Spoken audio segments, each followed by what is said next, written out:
Hey guys, welcome to my YouTube channel, Shawna Plant-Based Lifestyle.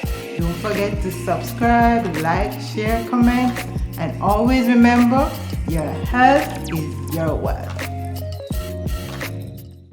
Hey my plant-based lovers and subscribers, thank you for tuning in again. So today I'm going to show you how I've been making chickpeas pumpkin rice. So I'll show you how to do so. Stay tuned for this video.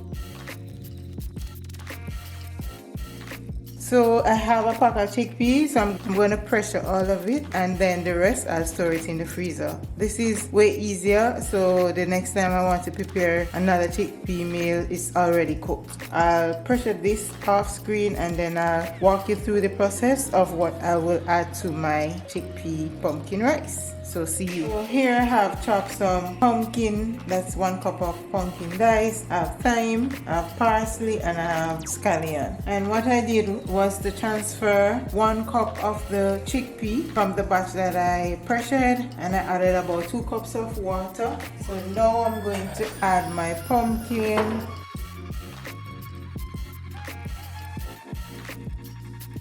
thyme, and the scallion and the parsley.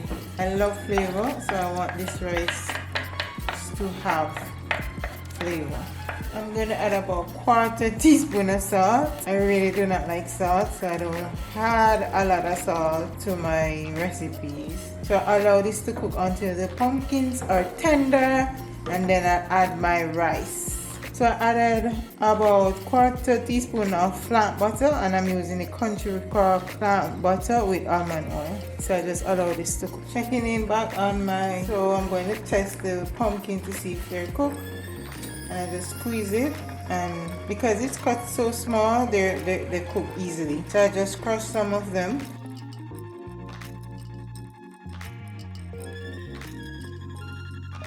So I washed 1.5 cups of basmati rice. I'm going to add it to the pot. You don't want too much water in there. So I'll check to see if I need to take some out or if okay. So this seems like it's too much. I don't want too much water, so I'll take some out. So I'll steam this on medium to low heat. When most of the water is dried out, then I put it on low heat. Now that most of the water is dried out, I'll put the lid on and put it on low heat and let it steam. So this is my chickpea pumpkin rice, and this is a side dish, and you can have it with other beans, you can have it with cauliflower, whatever you choose to. And I try as much to incorporate it in other meals because I'm not the biggest fan of chana beans. If you like this video, don't forget to give me a thumbs up, share my video, subscribe. Thank you for tuning in week after week. I do enjoy your company, and I thank you for being here, eating healthy. This is what we do. And this bowl was painted by me, and I'm very proud of myself. So until next time, do enjoy, have a blessed week, have a blessed day, and stay safe. Always remember, your health is your wealth.